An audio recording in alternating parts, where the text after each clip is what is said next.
the strategy and the people, which often end up being your enablement folks, but also the technology that can fuel the strategy and the people, meaning your enablement software. That's where I think this matters. So for a very long time, enablement has been seen or should be seen as the glue between those different functions. Welcome to Revenue Insights. We're joined by revenue leaders from some of the highest growth companies. Together, we explore how they built their revenue teams, the journeys they've been on, and the lessons they've learned along the way. Revenue Insights is brought to you by Ebsta. We're an AI-first revenue intelligence platform designed to help you close more deals, retain more customers, and forecast better.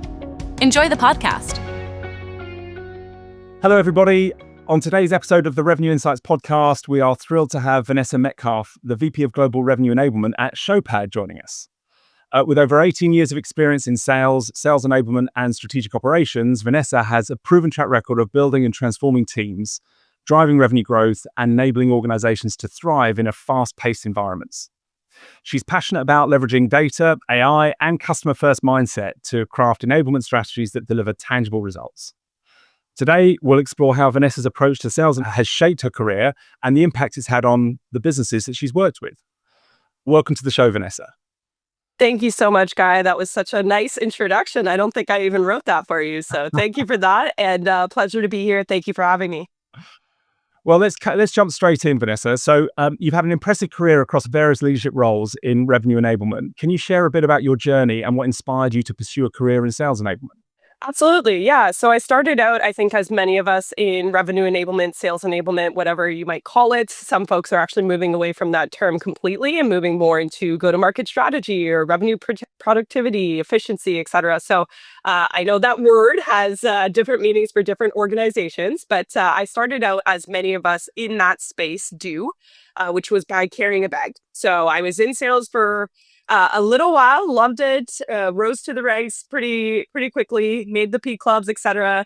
But kind of quickly felt like maybe there's something more here. And I wonder if there's a field that's adjacent to sales, because I loved the world, but I knew I didn't want to be in it forever. And it was around that time that I started hearing the words enablement in the hallways for the first time. And of course, at that time, especially in Canada and in series, B, C, D companies, kind of smaller startups or scale ups, it wasn't as established, right? The roots just weren't there yet. No one really knew what enablement was. But I was very curious about it. And so I did, all the Googling I could do. And at that time, even there wasn't a lot of enablement communities to go and learn more about this new profession. I quickly kind of found out a thing or two, met some folks that were pioneers and were in enablement before, it was called enablement. I realized, yes, that's exactly what I think I'm looking for. And just so happened, was fortunate, there was an opportunity at my current company going back several years now. And I was able to move into enablement for the first time. Back then, our company was going through a period of very rapid growth. And so I think this is where a lot of enablers get their start, is in onboarding, right? So you're running these cohorts back to back to back to back all day long, in-person boot camps, right? And teaching them all the fundamentals of the business. And then my enablement kind of journey, I guess, blossomed a little bit from there, definitely outside of onboarding, more into leadership roles, getting across all the major enablement pillars that you do, right? So everything from moving away from just onboarding into continuous development, skills and competencies, methodology, leadership enablement and coaching, so on and so forth. There was a pit stop in there that I should mention, which is from sales to enablement, I zigzagged over to sales leadership for a little while.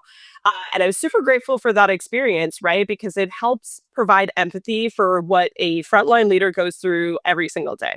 And that, of course, is a very, very challenging gig. And I think it allowed me to build better rapport with the group that is, I consider that one of the most critical stakeholder groups when enablement is thinking about who are our customers, right? Enablement is not so far from sales. We are still in sales. It's just that our customers are internal, not external. So bit of a zigzag career journey. My last company, I worked for one of the leading LMS solutions out there called Docebo. Most of the time there was spent leading enablement, but I did do a short stint leading RevOps as well. And now I'm with the leading enablement software company called Showpad. And here I'm running enablement for an enablement company, which is a very meta existence. Excellent. Well, what an amazing journey. It's an incredible process to go through, and I hear you. I think enablement just wasn't a thing a decade ago, and I think I think the whole go to market motion is starting to become a lot more kind of data driven and a lot more mature, and businesses now that don't have this data driven approach to enablement and RevOps are really falling behind quickly behind their competitors. And in a world where there's just so many different tools to use, in fact, part of the job of enablement is actually restricting people down to making sure they're using the right tools, not just anything that comes along. 100%. The tech stack consolidation that a lot of organizations right now are being mandated top down from their CEO or from their board to go ahead and execute. Enablement is often the one that is figuring out the strategy around all of that and figuring out what tools make sense to continue investing in. How do we drive better adoption, right, from a change management perspective? And then I think it's clear to everyone, you can't just have the adoption of the tool. That's table stakes. Every executive is going to expect that that's there, even though we know it's not, especially when we think about the peanut butter spread of the amount of tools out there. I think the average, according to one of the analyst firms, is, I think it was Salesforce, 10. And I think that's on the conservative side, right? But you think about, okay, adoption is table stakes. We're still not getting adoption with every single one of these tools, which is actually the tools that you purchase end up doing the opposite thing, right? Of the reasons why you buy them in the first place. And so enablement's there to really drive adoption with those right tools, which might need to be right sized. And then not just adoption, it's kind of crossing the chasm into value. And that's something that we're super passionate with our own tool, with Showpad, but certainly with our tech stack as well. This episode is sponsored by MailTrap, an email delivery platform built for product companies that send at scale. Go for high inboxing rates. Try today at mailtrap.io. Let's talk about value. So one of the key challenges in enablement is demonstrating the impact on revenue and business growth. So what metrics do you use to measure the effectiveness of the enablement efforts, and how do you tie these metrics back to tangible business outcomes? Yep, you bet. One of my favorite questions, because it's, at least for a long time, it was quite a mystery to a lot of enablement practitioners. And I was actually just on a podcast last week talking about this exact same topic. And I think it comes down to this. For a very long time, enablement folks, myself included, were told, show your impact. You're here to drive revenue. You're here to create sustainable behaviors, right? And those behaviors are the ones that drive performance. The performance is what drives the revenue. Okay, great. We want the seat at the table. We want to prove impact. But there was less conversation. And this is why I'm grateful for podcasts like yours and other, thought leaders that are out there, because it's finally starting to be demystified. And we've done a lot of work on this exact topic at Showpad as well. For me, what it comes down to is it's super simple. You want to be able to demonstrate impact on a initiative or program level, and then have those initiatives and programs ladder up into your impact at the functional level, right, of your business unit as an enablement team, as a go-to-market strategy team, whatever you call yourselves. And so the idea with the latter bucket, right, is you want to think about sort of your collection of big enablement bets is what I always call them. So that might be decreasing ramp time through your onboarding program. It might be improving win rates or conversion rates, just tighter execution through your sales methodology. It might be improved customer experiences with, real quantifiable outcomes to go along with it through some changes to things happening on the post-sales side, especially if you're a revenue enablement team and not just sales enablement. So maybe there's tweaks you're making to the business reviews. Maybe we talked about value earlier, value realization, right? Maybe there's different metrics you're bringing forward to a customer to show the exact ROI they're getting out of your solution. So on and so forth. Those could be considered some of the big bets, right? What I like to do internally is map all of those big bets next to one singular kind of North Star KPI. So we have a few, and I think these look different organization to organization. I don't like to be prescriptive around this question because I think it very much depends on what is the business after. Now, naturally, that's going to be the same thing in a lot of different businesses, right? We need more revenue. We need faster time to close. We need new hires to ramp more quickly. But hey, don't just decrease the ramp time. We have to make sure the effectiveness is still there. And we want to increase our win rates, right? That's often And of course, retention on the post sale side. Those are kind of like the same 4 or 5 metrics that every business is after, but sometimes the way those shake out looks a little bit different. So for me, one of the ones that we look at is we want to see a certain percentage of our reps over a certain percent of their quota attainment. That's one of 4 that I'm after. So what I like to do again on the functional level is look at that collection of my big bets, my programs. I call these like the Excel change management efforts, and map them against that specific KPI to show how enablement's output has influenced this particular KPI over time. Then, of course, if you think about the first bucket on the program, initiative, service, solution, again, different words, depending who you ask, you can look at this across. I have like a three-step framework for your program level metrics. The first is your sort of user reaction and adoption. And I know it sounds obvious, but a lot of enablement teams are still caught up in this level 1, which is the smile and nod test. Did people attend? Did they like it? Right? What was your internal sort of like NPS score on the thing? Did they complete the course? Did they view the playbook, et cetera, all metrics that you can get from your enablement software. Of course, that's not enough to actually make the case for an attribution system, right? That this output had something to do with this lagging indicator KPI that your executive team cares about. So the next step for me then is application. Is the behavior there, right? So you taught the thing, you put them through the program. Hopefully the enablement, by the way, was not just like, go attend this 45-minute webinar, go sit in this hotel room for 48 hours, and now let's hope that the knowledge is stuck and the behaviors are starting to emerge. That's not a good strategy for enablement. And that's why PSA, right? Like enablement is not just training. And that's why you need technology to actually fuel your enablement kind of operating system. But for me, the level 2 is that behavior, right? Does it stick? And how can you prove that it has stuck? So can you shadow calls? Can you look through your CI tool if you have one and check out what some of your trends are? Can you collect some anecdotal information from your ICs and from your sales leaders? So that's level 2, right? Knowledge transfer is there. But then over time, we want to understand, did the behavior actually stick? And do we see that on a continuous basis across a large portion of the population, right? Not just 1 or 2 in your sample size. It has to be statistically significant. And then if you've done 1 and 2, you are in the best chance of success for level 3, which is being able to prove all of that next to some sort of actual revenue KPI that you could have a conversation with your executives about, you could have a conversation with your board about. So I think focusing on the big bets and getting through that level 1 through 3 framework on the program or initiative side, and then having a collection of those that you can use on your functional or business unit side, right? To look at the aggregate or cumulative impact of your enablement team. That's the way I look at it. Bit of a long-winded answer, but there's a lot there. No, I love that, and we talk the same language, but I think all too often people get caught up in the forward, in looking forward and trying to have a positive impact, and actually what we found was it's really important that we properly benchmark what's happened in the past. You might be in a business that's got a kind of a cycle based on the time of year. So, we want to make sure we're comparing this Q1 to last Q1. Or you might be you might have certain new revenue streams that are we don't have a track record for, but we've got others that we do. We might be having different go-to-market motions in different geographies, and really getting under the skin of the benchmarks that have happened over the last 12 months.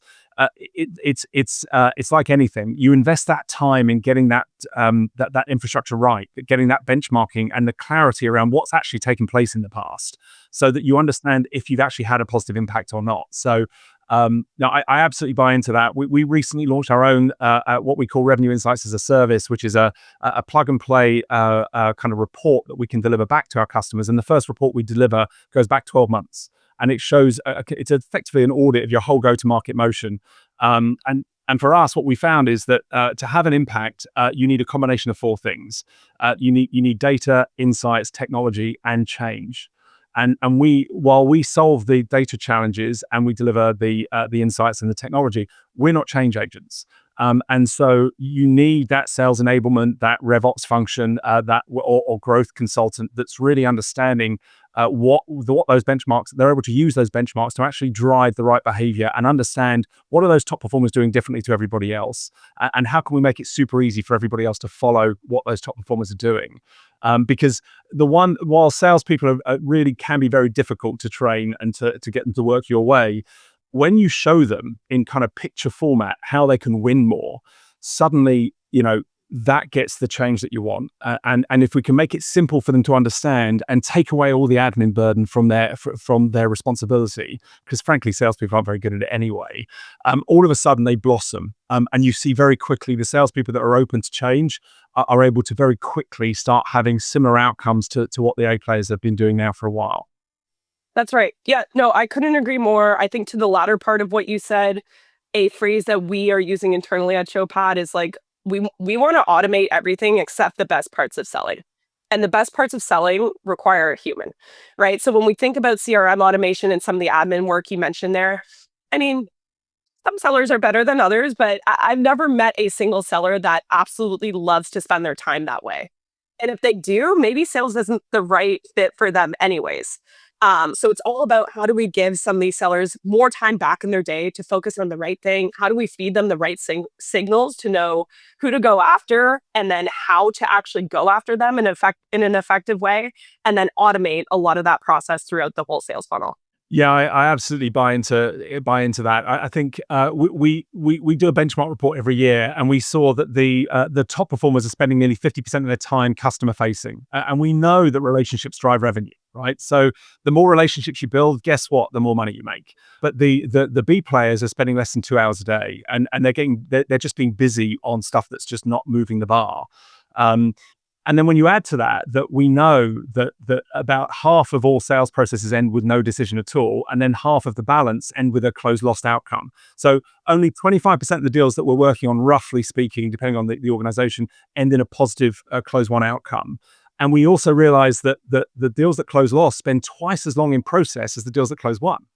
And so we find ourselves with the salespeople spending less than 15% of their time actually on opportunities that are going to lead to a positive outcome. And so from my perspective, I look at that and think, my goodness, there is such a big opportunity here to have a big impact on sales. And it feels like the very last, or the whole go-to-market motion, in particular sales, is the last department to be data-driven, to really kind of adopt this kind of much more consistent approach to how they should run and scale their operation. Yeah, I hear you. And I think it's high time for a change if organizations are not leaning into that. I think there's several examples of people who are doing it fantastically well that are actually like blazing the trail, right? But we think about it, the silly analogy I always use, which is weird for a non-sports fan, but you think about sports in the 70s or 80s, they were operating mostly without analytics and insights and intelligence to tell them how to conduct the game. Right. I can probably hear my partner laughing at me right now because I'm not a sports fan, but bear with me. We think about modern day sports, it's everything, right? It decides how to run the plays, who should run the plays, what players you want on the field, when you want them on the field, right? What plays you should run in the face of this particular team and some of their, custom plays. You compare that to sales, it's not so different. We have a sea of insights and analytics available to us that will help our businesses run a little bit more smoothly. The problem is, I think, the volume. When I say sea, I think people are actually drowning in that sea. So enablement in operations, I think, do play a role here as well to help executives, to help their VPs or senior members of their revenue team, as well as the FLMs and ICs too, understand which of these insights make most sense for you to go and run your plays with, right? And part of that is replicating the performance or the behaviors of your top performers. But I also think we're entering a little bit of a new frontier within sales, right? We are learning what it means to be an AI first salesperson. So what I think we will see with that is possibly for some folks, the ones that were hitting club 2-3 years ago, that were bringing in a great majority of the revenue, et cetera, those possibly might not be your top performers of the future, especially if they're not leaning into, ways to automate some of their workflows, ways to work more effectively, using some of those analytics and insights, leaning into their enablement, their development, their learning that's available to them, et cetera. So Interesting new era I think we're entering with sales, but I couldn't agree more. I heard a really lovely quote a couple of weeks ago, and between you and I, Vanessa, we've probably got 50 years of experience in this space. So I'm gonna, I'm not going to question, that we both have a lot of experience, a lot of knowledge in this market, but none of us have sold in 2026. Right. None of us are sold in 2027. So there is still so much to learn, and the market's changing so quickly.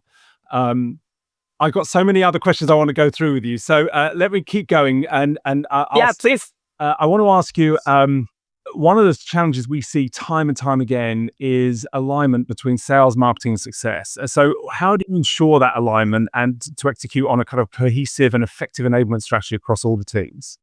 Age-old question, right? And I think this is where having uh, the strategy and the people, which often end up being your enablement folks, but also the technology that can fuel the strategy and the people, meaning your enablement software, that's where I think this matters. So for a very long time, enablement has been seen or should be seen as the glue between those different functions. Why? We have a very unique vantage point, and this is as long as enablement is running effectively, right? I'm not talking about the enablement teams that are cranking out the trainings and creating the content. That's not strategic, proactive enablement. So I'm talking about enablement done the right way, of course. And if it is, I think the function and the people within the function have a very unique vantage point on what's happening within the business. Why? We are very close to the field. We often act as the voice of sellers, and sometimes we get to the obstacles that the seller is encountering, perhaps even before the sales leader does, because we are obsessive about their coaching, what's getting in their way of success, listening to their gong or choose your CI tool, listening to their calls. We are obsessive about working with the frontline leaders to deliver better coaching, et cetera. And so we have a lot of these data points, both from the field, but then also the objective data points that are showing up, in our performance trends throughout your data strategy. And you look at that, but then you also are a cross-functional partner to teams like marketing, right? And when I say the field, I'm including both sales and CS in that, especially if your remit is to run enablement across the entire customer journey. That doesn't just mean acquisition. In fact, more and more important actually is to focus on the post-sales portion of the customer journey or the funnel, because especially these days with an economic downturn, right, there's more value there. Protecting your base and knowing how much more likely that base is to upsell, to try a new product, to stay with your company because there's actually loyalty there, right? That matters a lot more, and it's increasingly so than maybe the cost of acquisition for a net new customer. In the 2025 benchmark report, we saw that 52% of new revenue last year didn't come from new logos. It came from existing customers. Right. So we're now generating more new revenue from our existing customers than we are from the new logos we're signing each year. And that's it. Exactly. But we're not investing in the same way in success as we have been in sales. So I think Correct.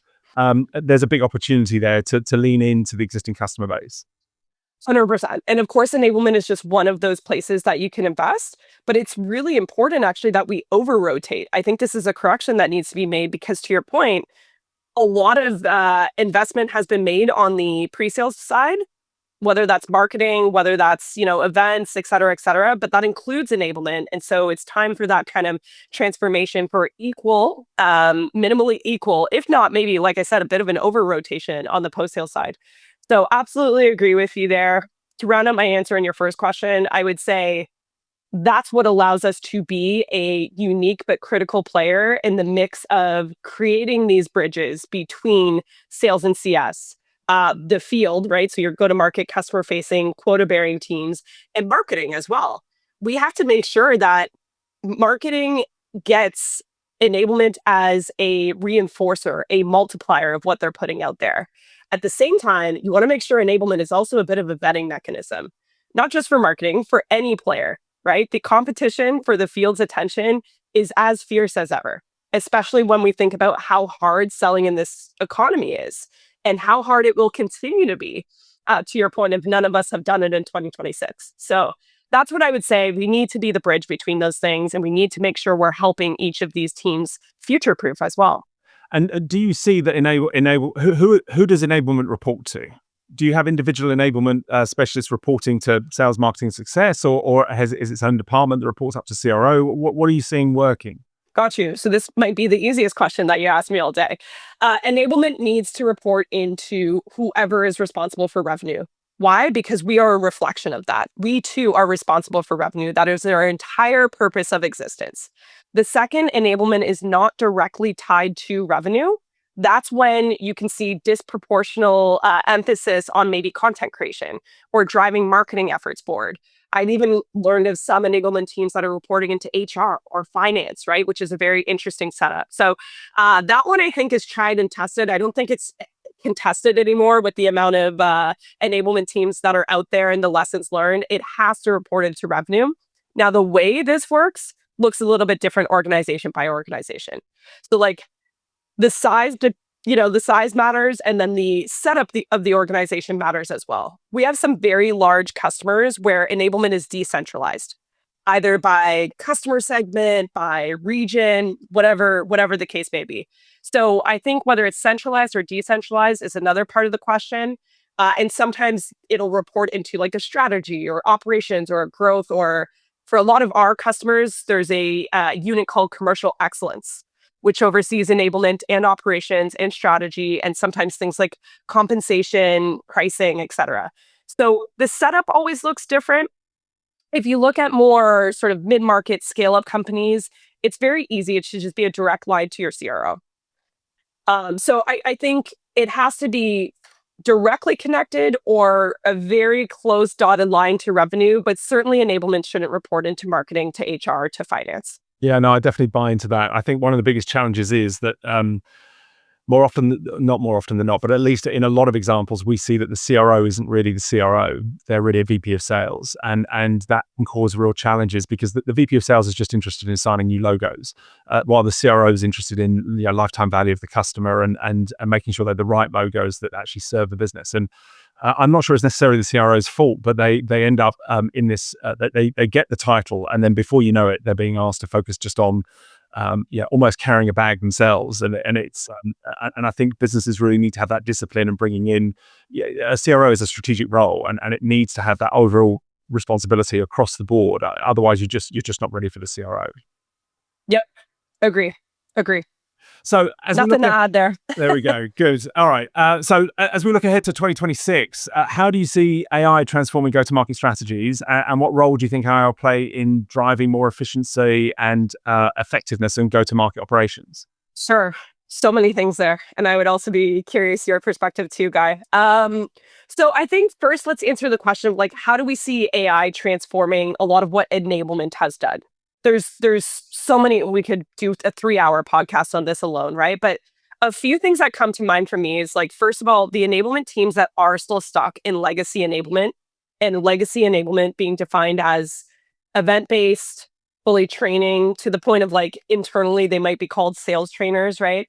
Content specialists, they run the SCO, they run the event that's 48 hours in the hotel and then hope that all their sellers go back to their home offices and know the new things, understand the new strategy, have the go-to-market motion down. Those days are done. I think they've been numbered for a long time already, but they are absolutely done right now. And especially with AI as kind of like a catalyst here, there is no more excuse for the enablement to be that way, right? Event-based training alone. It needs to become continuous. It needs to become data-driven, and it needs to be less based on gut feel of what the field needs, right? Based on effective go-to-market strategies, and more based on what's actually going to work. Back to our point of the analytics that are actually driving the revenue, right? The plays that you're creating to turn your B players into your A players. I also think enablement will absolutely need to move away if you're still stuck in this one-size-fits-all approach. And it's not data, you're not using data to understand who needs what and when do they need it. This is where like a competency-led enablement team really ends up being advantageous, because you can understand not just, we're going to run this negotiation enablement program and we're going to do it for everyone. I mean, that's maybe a bad example because everyone tends to need enablement like that. But not presuming that it's the same thing for everyone and having real data and predictive data to understand who needs what is everyone's skill gaps, and how do we approach and attack some of those skill gaps before they show up even in the data, and certainly before the customer would actually feel them and we start to see that come through in the deal. So I think in short, it's all of that I think relates to the go-to-market strategy effectiveness, right? If enablement can start operating in some of these ways, that's fundamentally going to change the way a sales team, a CS team, your whole go-to-market motion will execute.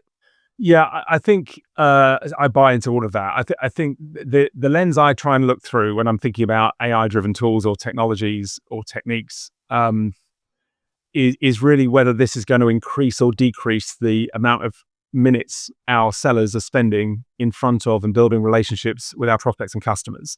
And I think, for me, that's the acid test. I think salespeople need to be spending as much of their time as possible customer facing and engaging, adding value, building those relationships. And I think where AI can help in particular is taking away any admin burden around that, but also, as you rightly said, identifying where the challenges are. One of the things we introduced as part of our onboarding now is if a customer's, let's say, using a Gong or any other kind of call intelligence, we're able to go back through the last year's worth of call recordings and reapply AI to extract whatever methodology they're using. Let's say they're using MedPick. So we can go back and we'll find that this set of sellers are really good at the med, but really bad at the pick. Or it's certain not very good at identifying the critical event that needs to happen for this event. And guess what? These sellers are losing lots of deals late stage, but it turns out it's not a late stage problem. It's a qualification issue. And by using AI, I couldn't sit through 1,000 hours of calls. But our engine can give me an output that tells me, right, here's your leaderboard of sellers, and here's how they're performing against this particular methodology, and this is the impact. When they qualify the customer to a 9, their average sales cycles are 40% shorter, and they've got a 30% increase in win rates. But when they miss out critical event, or when they can't identify the economic buyer, or the number of stakeholders is only 3 instead of 7, then the win rates drop to single digits.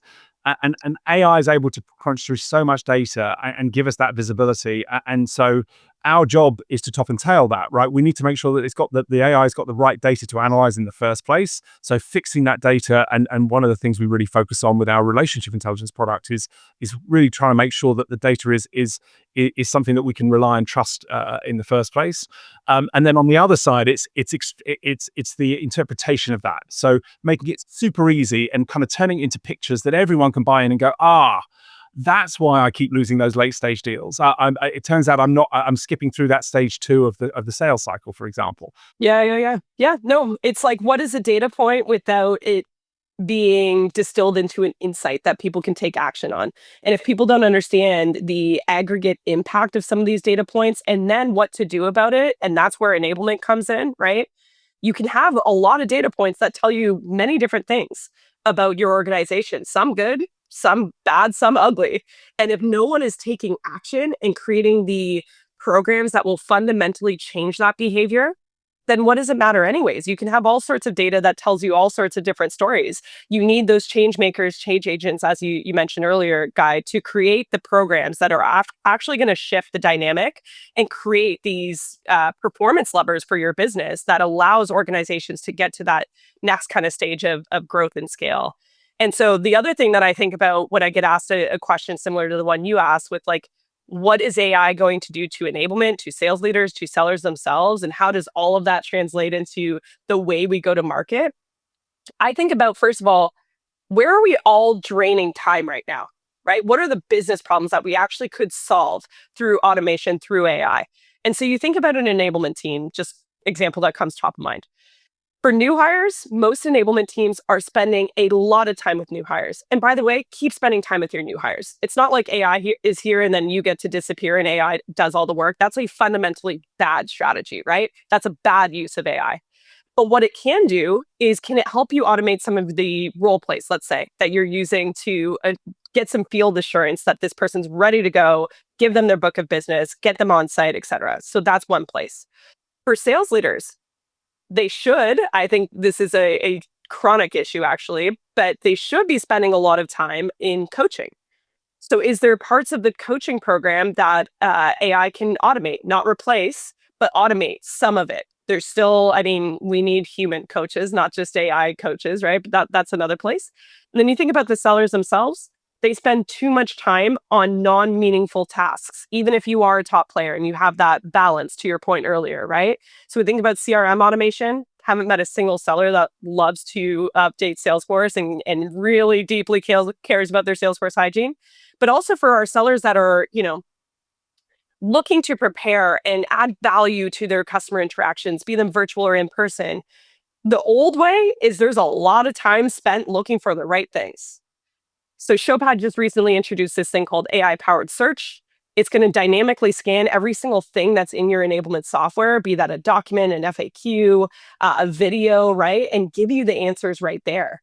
It'll actually build AI based versions of FAQs, which I don't know about the other enablers listening to this, but I've spent a ton of hours building out those sorts of pieces of documentation. So a lot of that helps alleviate this admin burden. And then we think about how can AI or agents actually help people that are in the field, right? And that's something that I think we're going to see continue to change as well, right? We've done a lot of virtual selling over the past few years. More and more people, to your point, relationships still win deals. Humans trust humans. And so getting back to those in-person conversations matter to meet all of your stakeholders throughout your buy-in group.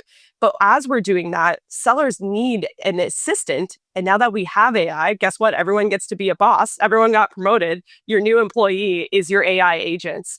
And so using these agents in your favor, especially for field sales reps to prepare, right, before you go on site, to engage during your presentation or during your discussion, and then kind of, be able to put into AI, this is how it went. This is the notes. These are the actions I need to take. And then having AI actually do the follow up and help you execute, right, in an autonomous way. The difference between Gen AI and agentic right there, an autonomous way, execute on some of those actions. That's where I see it going. And that last part in particular for sellers is something that Showpad is deeply passionate about and is kind of working on right now. It sounds very exciting. Yeah, I mean, we really are in a market that's changing so fast at the moment. I think one of the interesting points that you just raised is we need to, we can bring the horse to water, but we can't make them drink, right? We need them to action that change. And the number of times I mentioned that we do this RIAS report, Revenue Insights as a Service report, and the first report goes back a year, and we present back this audit of the whole go-to-market motion, showing where the strengths and weaknesses are and what they need to prioritize. And enablement's like going to the gym, right? You can't just do it once and suddenly you've got a six pack and you go again next year. It's an iterative process, and it's about small incremental wins, and they all start to land on top of each other, and all of a sudden the whole business starts running faster as everyone's doing things in a much more consistent format. And we see time and again, we'll deliver the same report 3 months later, expecting to see that they've taken the recommendations, and they've effected change. And almost every single time in the first 3 months, they come away going, this is great. We absolutely are going to make these changes. And of course, 3 months later, we go, oh, by the way, nothing's changed. And only at that point does the penny drops, where they go, okay, now I understand that actually just looking at the data isn't enough. We need those enablement people to take this and actually action and move it forward. And it's but it's such great value for money, because this isn't just about increasing the win rates from 12% to 20%. This is about increasing growth. And ultimately, if we can increase growth within an organization from single digits to 20-30%, all of a sudden we've doubled the value of the business. And so it's getting this RevOps or enablement space right, and investing the energy in it, and that combination of data, insights, technology, and service will change. When you bring it all together, something very special happens, and it happens really quickly. Because everyone's bought into this kind of data-driven approach, and ultimately the sellers want to make more money. And if you can make it easy for them to understand how, then they start to change their behavior very quickly. One of the things that I was thinking there is like how the transition I think will happen of like in the past, sellers would be like, I don't have time for this enablement thing. It's very periphery. There's not a lot of urgency. I have a quota to hit, right? Don't bother me. And so I'll re-articulate this. I just want to get the thought out, which is like, that's starting to change, right? We're seeing top performers, as long as they see the data to understand like this thing is going to help lead to better outcomes, then they're more likely to do it. I absolutely buy into that. I think we've had many examples where we've had a RevOps function that been banging their head against a wall for 2 years, and we come in and show them the data, which they already knew, but we turn it into pictures that everyone can understand and get behind, and real kind of really focused, easy to understand kind of metrics presented in picture format. And what happens is suddenly the C-suite buy into it, and now it was their idea, even though the RevOps teams and the enablement teams have been banging on about it for years, and all they've had really from the C-suite has been kind of lip service. Yeah, we'll definitely do that, and then of course nothing changes. But when you start showing the data, suddenly they understand that, look, if you qualify better, you'll lose less deals at late stage. And all of a sudden, because you're showing them the data, they buy into it. And now it's their idea and they're running away with it, and everyone's bought into the change. And at that point, it can happen very quickly. Yeah, that's right. And enablement, by the way, is there to show them how. So there's a difference between someone being bought into something and willing to do it and them having the skill to do it. So it's really important that enablement leans into not just the what, but the how. And like we were just talking about, Guy, I think that's another shift that we're going to start to see, right? Is in the past, you might have had a lot of sellers who think like, not right now, I can't do that. I can't invest more time in this enablement thing. I've got a quota to hit, right? Like, I'll get to this later. I think, again, as long as enablement is done in the right ways, we are starting to see the data back up the fact that if a seller invests their time in this specific enablement program, whether that's a qualification program, negotiation, whatever it is, right? And that's leading to better measurable outcomes for some of their peers, we don't really have to take a stick approach. We don't even need a carrot. People will just go to the place where they need to take the enablement program and develop themselves on their own, just organically. And so we see that internally as well, right? Folks that do more enablement and spend more time, in our case, in Showpad, of course, we drink our own champagne, right? They are the ones that have higher outcomes from a quota attainment perspective. So I think as far as like enablement value perception, that is starting to change amongst sellers as well, which is a really exciting time, by the way, to actually see that shift happen in the profession, in this domain. Yeah, I buy that absolutely. I think the space is moving really quickly, and I think the sellers that adopt this stuff are the ones that are moving with it and are winning more. And I think it's an exciting time to be doing this stuff. So we're only just now really is the data available, and it's cheap to process, and we can really kind of pull the insights that we need to drive the right behaviors and the right outcomes. And if we can help sellers make more money, everyone wins, and everyone feels good about it. I was just going to add one more thing there real quick. I know we're probably coming up on time. I think like that ultimately, if you were to boil down enablement's purpose for existence, that's one of them right there, right? Like we need to make sure that we are ramping our new hires so that they get to success. And when they get to success, we need to keep them at success, because ultimately for most businesses, more tenure, right? Like more tenure in your business from sales reps equals more revenue. Most businesses have that sometimes good, sometimes bad problem to have of most of your revenue coming from your top 20, 30%. And so the idea is getting your new hires to success, getting them up kind of the career pathing journey that your company has hopefully carved out for them, and then seeing those benefits and keeping them in your tenure bucket of sellers. We saw a really interesting trend. We had a customer that was working in 3 very different geographies, and rather than roll out to everybody, we picked one, and all of a sudden, everyone else started to see their numbers increase, and now they were craving the work that we'd done, and so picking the team of early adopters, getting them excited, and showing them getting better results. Suddenly, everybody else wants to be on that journey as well, so that you don't have to use the stick anymore. So very exciting. Vanessa, I've really learned a lot and really enjoyed having you on the show today. Thank you so much. If the community wants to get in touch with you, how do they go about doing that? Absolutely. Yeah. Feel free to connect with me on LinkedIn, y'all. I will answer all the messages. I'm on there quite often. That's probably the easiest way. But Guy, this has been such a pleasure. Really fun connecting with you and talking through some of these big, meaty topics that are facing us right now. And I really appreciate you having me. Thank you so much, Vanessa. And looking forward to paths crossing again soon. Absolutely. Take care. Bye. Cheers. Thanks for listening to Revenue Insights from EBSTA. If you want to learn more from some of the brightest minds on how to predictably and efficiently grow revenue, then subscribe to our newsletter. We'll deliver actionable insights straight to your inbox. Go to ebsta.com/newsletter. See you soon.